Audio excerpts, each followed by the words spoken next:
सियावर रामचंद्र की जय. सागर तिरी जमलेल्या सगळ्याच वानरवीरांनी आपापल्या क्षमता सांगितल्यात.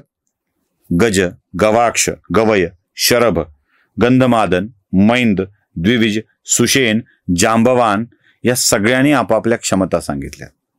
यातली सर्वोच्च क्षमता जांबवानाची निघाली आहे आणि हा बोलल्यानंतर अंगद म्हणतोय की सगळ्यांच्या क्षमतेपेक्षा माझी क्षमता उत्तम आहे, तेव्हा मी जातो, मी बघतो काय ते, तुम्ही सगळे इथे थांबा. पण जांबवान थांबवतो, सगळ्यात वयस्कर माणूस तो म्हणते तू नाही जायचं. आता या सैन्याचा प्रमुख सरदार पुढे जायला निघालाय, पण जांबवान थांबवतोय. तो म्हणतोय तू नाही जायचं. का नाही? तुला जाण्याचा अधिकारच नाही. आता जांबवानानं जे सांगितलंय ना, ती तशीच कथा, म्हणजे आपल्या कोणत्या माणसाला वाचवावं अशीच एक कथा मला सापडते शिवकथांच्या मध्ये, छत्रपती शिवरायांच्या कथामध्ये. गोवळकोंड्याच्या कुतुबशहाला भेटायला छत्रपती शिवराय आपल्या सरदारांच्या सोबत गेले होते. कुतुबशहा आपल्या पराक्रमाचे दाखले देण्यासाठी, पुरावे देण्यासाठी एक एक गोष्ट सांगत होता. तेव्हा त्याच्या दरबारातल्या हत्तींना तो दाखवून म्हणाला, है आपके पास एक ऐसा हाथी. आणि त्यावेळेला खरंच छत्रपती शिवरायांच्या दरबारात हत्ती नव्हता. ते म्हणाले, हाथी तो हमारे पास नहीं है. राजा कितना बड़ा होता है यह हाथी से ही पता चलता है.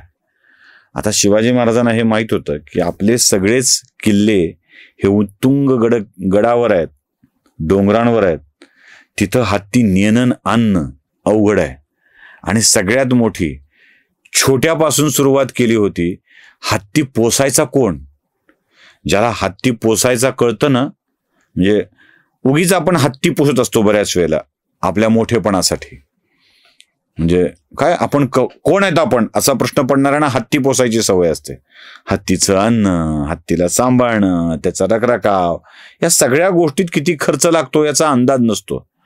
त्यामुळे शेजाऱ्यांनी इनोवा घेतली आहे म्हणून मी त्याच्यापेक्षा भारी गाडी घेणार, हत्ती पोसणं याला म्हणतात. ॲव्हरेज 10चं जमत तर नाही, काढायला जमत नाही, पण मी घेणार, याला हत्ती पोसणं म्हणतात. हप्ता भरायची वेळ आली की हत्ती पोसणं काय ते कळतं. महाराज म्हणाले, मी काही हत्ती सांभाळत नाही. हा, पण एक आहे, माझ्याकडे हत्तीपेक्षा ताकदवान माणसं जास्त आहेत. आता ते कुतुबशहाला हे भयंकरच वाटलं. ते म्हणले, क्या बात करते हो? म्हणलं, हो. तो फिर भिड़ा दे किसी आपके हाथी जैसे आदमी को हमारे हाथी के साथ. ठीक आहे, हरकत नाही म्हणाले. आणि बांदलांचा गडी एका हातात तलवार घेऊन हत्तीसोबत झुंजायला निघाला. 1-2 राऊंड झाले असतील आणि दुसऱ्या क्षणाला बांदलांची तलवार हत्तीच्या सोंडेवर पडली, साटकन कापलं आणि हत्ती धाराशायी. बांदल हत्तीच्या रक्तात माखलेले कौतुकानं राजांच्या समोर उभे. राजांच्या डोळ्यात टचकन पाणी आलं, टचकन पाणी आलं. आता हत्ती कसा कापला ही गोष्ट सगळे सांगतात, पण हत्ती कापल्यानंतर राजांच्या डोळ्यात पाणी आलं ते त्यांच्या सैनिकानं बघितलं. तो म्हणाला, महाराज मी पराक्रम दाखवला, हत्ती मारला, याचा आनंद आपल्याला वाटला नाही का? ते म्हणाले, अरे आनंद तर खूप आहे, तुझ्याविषयी विश्वास तर प्रचंड मनामध्ये होता, पण एक राजा म्हणून मला हा अधिकार नाही आहे की अशी हत्तीच्या क्षमतेची माणसं केवळ बरोबरी दाखवण्यासाठी मी खर्ची घालावीत. तू पराक्रमी होतास, पण जर चुकून काही अघटित घडलं असतं तर मी माझा कसा वीर गमावला असता, कल्पना आहे तुला याची? अरे प्रचंड मेहनतीने हे असे एक एक वीर जमा केलेले आहेत, झालेले आहेत, त्यांना असं वृथा गमवता येत नाही. जांबुवान अंगदाला हेच सांगतोय, तू जायचं नाही. का? तर तू आमचा सरदार आहेस. सरदार आज्ञा देण्यासाठी असला पाहिजे. सरदाराच्या मध्ये ओलांडून जाण्याची क्षमता आहे, पण सरदाराने आपल्या सैन्यातील अन्य सैनिकांना ती संधी द्यायला हवी, प्रोत्साहित करायला हवं आणि सरदाराने अडीग राहायला हवं, कारण युद्ध अजून संपलेलं नाही. आपल्याकडे एक म्हण आहे ना, लाख मेले तरी चालतील, पण लाखाचा पोशिंदा जिवंत राहिला पाहिजे. सैन्य जमा करणारा, सैन्य घडविणारा राजा अबाधित राहिला पाहिजे. जांबवान सांगतोय. पण अंगद म्हणतो, अरे जाणार कोण? सरदार राहिला पाहिजे की नाही हा भाग वेगळा, पण जाणार कोण? तो म्हणाला, तुझं लक्षच नाही अजून. कोण? या सगळ्या वीरांच्या मध्ये एक माणूस अजून बोललाच नाही. कोण? ते बघ तिथं बसलाय समुद्राच्या काठावर एका खडकावरती, खिन्न निराश अवस्थेमध्ये एक बसलाय. त्याच्या मनातला विषाद अजून गेलेलाच नाही. कोण आहे तो? तो बघ म्हणले, हनुमान. तो जाऊ शकतो. तो जाऊ शकला असता तर हनुमान गप्प बसला असता का? अंगद विचारतोय. गप्प बसला असता? जाऊ शकला असता तर पहिल्यांदा उडी मारून जाणारा हनुमान राहिला असता. आपल्याकडचा कोणताही वीर आपल्यात क्षमता आहे आणि जाणार नाही असं होईल जांबवान, तुम्हाला वाटतं?